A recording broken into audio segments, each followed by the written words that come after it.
చివరి అంశం సార్, ఒక చిన్న వితౌట్ యువర్ పర్మిషన్ అడగాల్సింది.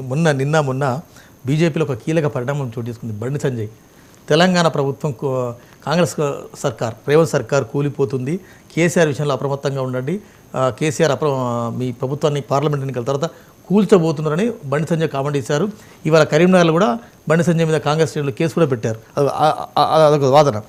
కానీ ఒక బండి సంజయ్ ఒక రాష్ట్ర అధ్యక్షునిగా పనిచేసిన హోదాలో, ఒక ఎంపీ హోదాలో, ఒక party general secretary, national general secretary హోదాలో పార్లమెంట్ ఎన్నికల తర్వాత రేవంత్ సర్కార్ కూలిపోతుంది, కాంగ్రెస్ సర్కారు కూలిపోతుంది అని ఒక రాజకీయ ఆసక్తికరమైన కామెంట్ల వెనుక ఏం జరిగిందంటే ఏం చెప్తారు? అంటే ఖచ్చితంగా వీళ్ళిద్దరు దాన్ని కోరుకుంటున్నారు. ఈ పార్టీల ముఖ్య నాయకులు అలాంటి వ్యాఖ్యలు చేశారు కదా ఇదివరకు. They are on record. KTR లేకపోతే హరీష్ రావు అనుకుంటారు చేశారు. తర్వాత బండి సంజయ్, కిషన్ రెడ్డి కూడా అటువంటి కామెంట్ చేస్తున్నారు. ఇప్పుడు నిజానికి కేసీఆర్ ఏం చేస్తారనే దానికంటే బండి సంజయ్ ఈ వార్నింగ్ చేయడం చాలా ఆలోచించాల్సిన విషయం. బీజేపీ చాలా చోట్ల చాలా ప్రభుత్వాలను వాళ్ళు చేశారు. కేసీఆర్ కూడా 2014లో ఇతర పార్టీల నుంచి తీసుకున్నప్పుడు ఎందుకు తీసుకుంటున్నానని ఒక కారణం చెప్పారు.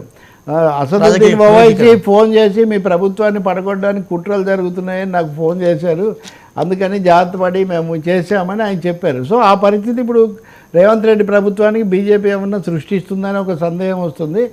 రెండవది, బీఆర్ఎస్ను అడ్డం పెట్టుకొని వాళ్ళ భుజం మీద తుపాకి పెట్టుకొని వీళ్ళు చేయాలనుకుంటున్నారా, లేకపోతే ఈయన చేసేది ఈయన చెప్పొచ్చు కదా. వాళ్ళు రాజకీయ ప్రత్యర్థులే, వీళ్ళు రాజకీయ ప్రత్యర్థులే, మధ్యలో ఈయన బాణం బీఆర్ఎస్ మీద వేస్తున్నాడా కాంగ్రెస్ మీద వేస్తున్నాడా అని కూడా మీకు సందేహం కలుగుతుంది ఇక్కడ. ఎందుకంటే ఆయన కాదు కదా ఇక్కడ చెప్పాల్సింది. ఇంకా మూడో విషయము, ఒకవేళ నిజంగా చేస్తే బీజేపీ మద్దతు లేకుండా బీఆర్ఎస్ చేయగలిగిన పరిస్థితి ఏమీ లేదు. ఎందుకంటే కేటీఆర్ సభలో అన్నట్టుగా మేము 39, వాళ్ళు 8, వాళ్ళు 7 అని అన్నప్పుడు బీజేపీని కూడా కలుపుకొని ఆయన మాట అన్నాడు. అందువల్ల ఇక్కడ బహుముఖ ప్రయత్నాలు జరుగుతున్నాయని బట్టి మనం ఊహించవచ్చు. ఎందుకంటే కాంగ్రెస్ పార్టీకి ఎక్కువ మెజారిటీ లేదు కాబట్టి దాన్ని సులభంగా ఒక 5 మందిని లాగేస్తే అయిపోతుంది ఇలాంటి ఆలోచనలు చేస్తే మటుకు అవి మంచిదైతే కాదు. ఎందుకంటే ఏపీలో ఎన్టీఆర్ను చేసినప్పుడు కానీ లేకపోతే కేసీఆర్ అలాంటి వార్నింగ్ చేసినప్పుడు కానీ అందరూ వాళ్ళతో నిలబడ్డారు. ప్రజలు ఎన్నుకున్న ఒక ప్రభుత్వాన్ని ఉండనివ్వాలి, దాన్ని భంగపరచకూడదు. అందులో ఇంత తొందరగానే అభిప్రాయం అందరికీ ఉంది. బీజేపీతో కలిసి కుట్రలు చేసేటంత అనాలోచితంగా బీఆర్ఎస్ వ్యవహరించదనే నేను అనుకుంటున్నాను. అంటే కేసీఆర్లా చేయడు కానీ బీజేపీ దాని స్వభావ రీత్యా, దాని పూర్వ నేపథ్యం దృష్ట్యా 7 రాష్ట్రాల్లో చేసే అవకాశం చాలా ఉంటుంది. అందుకే ఒక్క దెబ్బకు 2 పీటలని వాళ్ళు ఇటు బీఆర్ఎస్ను ఇటు కాంగ్రెస్ను కూడా చేస్తున్నారు. కాంగ్రెస్ వాళ్ళు కూడా నేను అంటున్నాను, వాళ్ళు బీజేపీ పట్ల ఉండాల్సినంత షార్ప్గా ఉండటం లేదు, ఉండాల్సినంత విమర్శనాత్మకంగా ఉండలేదు. రేవంత్ రెడ్డి కూడా తన ఇంటర్వ్యూలలో కేసీఆరే చెప్పడంలో పొరపాటు తప్ప మోదీ గారు బాగా స్పందిస్తారు అనే ఒక పిక్చర్ ఇవ్వడానికి ప్రయత్నించారు. మూడోది, కుట్రలు వీటి మీద వాళ్ళు పోలీస్ స్టేషన్లలో కేసులు పెడుతున్నారు, హాస్యాస్పదం. ఇంతకుముందు కిషన్ రెడ్డి అన్నప్పుడు కూడా వాళ్ళు వెళ్ళి పోలీస్ స్టేషన్లో కేసు పెట్టారు. ఇప్పుడు కూడా పోలీసులు రాజకీయ పంచాయతీలు పరిష్కరిస్తారండి.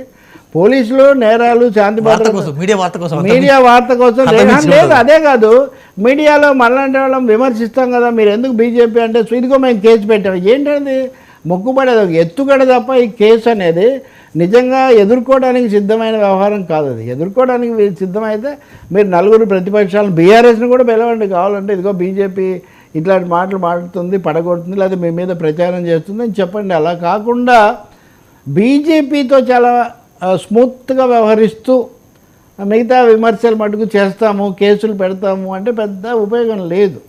బట్ రేవంత్ రెడ్డి దావోస్లో చెప్పిన ఇంటర్వ్యూలో మటుకు మేము బీజేపీకి కూడా గట్టిగా పోరాడతాము, మాకు సంబంధించి భద్రాద్రి రాముడికి అయోధ్య రాముడికి పెద్ద తేడా ఏం లేదు అని ఆయన ఒక ముఖ్యమైన వ్యాఖ్యానం చేశారు. పైకన్నా ఇప్పుడు ఆయన సీఎం అయిన తర్వాత ఢిల్లీకి ఎన్నిసార్లు వెళ్ళారండి?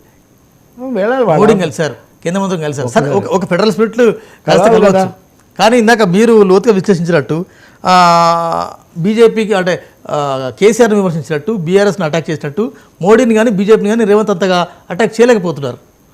అటాక్ చేయడం లేదు, అది ఎందుకు చేయాల్సిన అవసరం చాలా ఉంది.